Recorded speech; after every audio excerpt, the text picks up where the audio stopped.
Mas, seberapa penting arti persatuan dan kesatuan bagi bangsa Indonesia saat ini?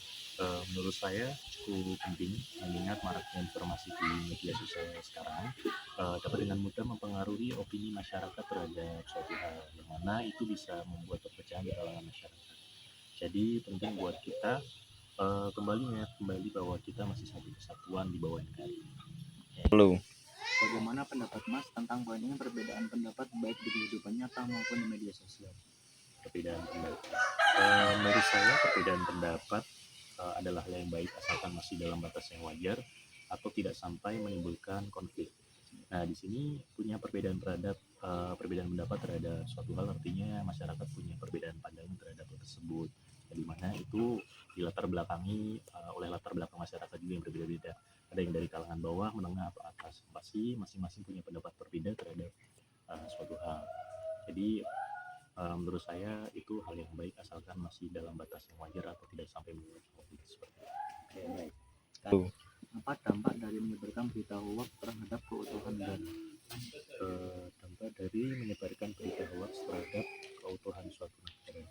Menurut saya dampaknya cukup banyak ya, salah satunya adalah menyebabkan konflik. Jadi ketika kita menerima informasi yang salah terhadap suatu hal itu bisa menyebabkan perubahan perilaku masyarakat terhadap hal tersebut, apalagi kalau berita yang bohong atau hoax, nah pastinya bisa menyebabkan action atau tindakan yang tidak sesuai dengan kenyataannya, karena itu hoax. Nah, itu juga bisa menyebabkan perpecahan suku bangsa dan juga bisa menyebabkan ujaran kebencian kalau di sosial media. Jadi banyak buzzer atau mungkin masyarakat bisa terpecah menjadi beberapa golongan karena ada informasi yang tidak sesuai. Sikap atau tindakan apa yang sebaiknya dihindari agar tidak menimbulkan perpecahan? Sikap atau tindakan yang harus dihindari agar tidak menimbulkan perpecahan. Menurut saya sikap yang harus dihindari salah satunya adalah intoleran, yang mana negara kita kan Bhinneka Tunggal Ika, banyak suku dan agama. Jadi toleransi itu sangat penting untuk menjaga keutuhan bangsa. Jadi kalau ada sikap intoleran itu menurut saya dihindari karena orang-orang seperti itu biasanya mementingkan kepentingannya sendiri. Nah, selain itu ada juga perilaku diskriminatif, ini masih berhubungan dengan intoleran, dimana itu adalah mengotak-ngotakkan atau hanya membela atau menjunjung tinggi suku, ras atau agamanya sendiri, tapi berperilaku buruk terhadap ras atau agama lain. Itu juga harus dihindari. Nah, selain dari itu ada juga kita harus pintar dalam menyikapi suatu informasi agar tidak termakan hoax. Nah, itu juga salah satu penyebab perpecahan. Jadi tiga hal ini harus dihindari agar tidak terjadi perpecahan bangsa. Halo. Menurut Mas, sikap positif apa yang perlu dikembangkan oleh generasi muda untuk menjaga keutuhan NKRI? Sikap positif yang perlu dikembangkan generasi muda untuk menjaga keutuhan NKRI mungkin ada 3 poin. Yang pertama ada nasionalisme, toleransi, dan juga rasa persatuan. Jadi siswa harus bisa menghargai perbedaan, menjunjung tinggi nilai-nilai Pancasila, dan juga mengamalkan prinsip Bhinneka Tunggal Ika dalam kehidupan sehari-hari.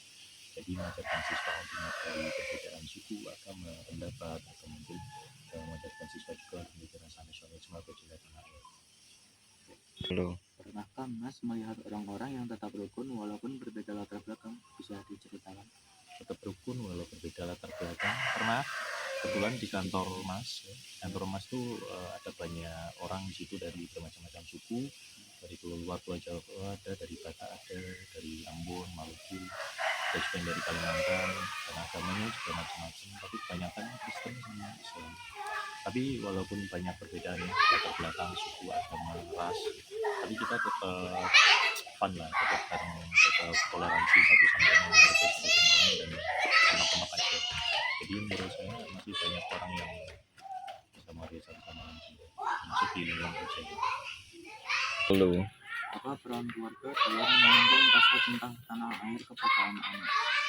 Peran keluarga dalam menanamkan rasa cinta tanah air kepada anak mungkin dimulai menjadi contoh yang baik ya, atau sebagai role model yang baik pada anak, bisa juga mengajarkan nilai nasionalisme sejak dini dan memberikan pengalaman nyata tentang keindahan dan budaya Indonesia. Misalnya menjadi role model yang baik atau contoh yang baik buat anak, orang tua bisa mengajarkan anak untuk memakai pakaian daerah atau menggunakan produk lokal yang mana itu bisa ditiru oleh anak nantinya kalau misalkan udah dewasa, dan juga bisa juga mengajarkan nilai-nilai nasionalisme seperti mengajarkan ini seperti persatuan, kesatuan, toleransi melalui cerita, diskusi atau cara lainnya. Bisa juga memberikan pengalaman yang nyata dari tindakan keseharian, mulai dari mengajak museum atau tempat bersejarah, atau pasar tradisional untuk mengajarkan nilai-nilai tentang Indonesia. Halo. Bagaimana pendapat Mas tentang pengaruh budaya asing terhadap masyarakat Indonesia? Pengaruh budaya asing terhadap masyarakat Indonesia, sebenarnya dampaknya ada dua. Kalau dibilang ada yang positif dan ada yang negatif. Untuk positifnya ini bisa memperkaya keragaman budaya di Indonesia karena adanya akulturasi atau asimilasi. Terus bisa juga untuk mendorong inovasi dan kreativitas, dan juga meningkatkan kualitas hidup dengan teknologi ya. Ingat, di luar itu lebih maju daripada di Indonesia, jadi kita bisa menyerap teknologi dari luar untuk dikembangkan di Indonesia. Nah, di sini selain dari pengaruh positifnya, ada juga pengaruh negatif dari pengaruh budaya luar dari Indonesia. Karena berkembangnya gaya hidup masyarakat, karena pengaruh teknologi tadi, kita juga mengalami dampak negatif berupa erosi nilai-nilai tradisional. Jadi nilai tradisional udah mulai tidak diterapkan lagi, dan kurangnya rasa malu terhadap masyarakat ketika melakukan sebuah tindakan yang negatif. Ada juga perubahan perilaku dari masyarakat yang menjadi hedon atau mungkin kurang memiliki norma yang baik di masyarakat, dan ada juga sikap individualisme terhadap masyarakat. Itu mungkin nilai negatif dari dampak budaya. Halo. Bagaimana cara menyikapi budaya asing tanpa kehilangan identitas bangsa? Cara menyikapi budaya asing tanpa kehilangan identitas bangsa. Salah satu caranya adalah dengan melakukan filterisasi atau penyaringan budaya ya. Jadi menyaring budaya asing yang positif dan bermanfaat untuk kemajuan bangsa, serta menghindari budaya asing yang merusak nilai-nilai budaya lokal. Halo. Apa pesan Mas untuk generasi muda, khususnya pelajar, agar tetap menjaga keutuhan tanah air untuk kedepannya? Pesan saya untuk pelajar atau anak muda untuk menjaga keutuhan NKRI, pertama belajar toleransi, karena kita harus sadar kita hidup di tengah masyarakat yang memiliki banyak perbedaan dari beberapa agama, suku, budaya, ras. Jadi kita harus menghargai benar-benar yang namanya perbedaan. Dan dari sikap toleransi, belajar untuk kerja keras, karena mungkin nggak harus dari sisi akademik ya. Pengalaman saya di dunia kerja, akademik itu mungkin hanya dibatas sebagai standar saja, atau basic knowledge atau basic pengetahuan untuk masuk di dunia kerja. Yang benar-benar harus di push atau kerja keras adalah bakat masing-masing. Jadi setiap orang pasti punya bakat atau passion masing-masing. Jadi itu harus kerja keras. Sampai misal suka main bola, ya latihan serius main bola untuk jadi profesional.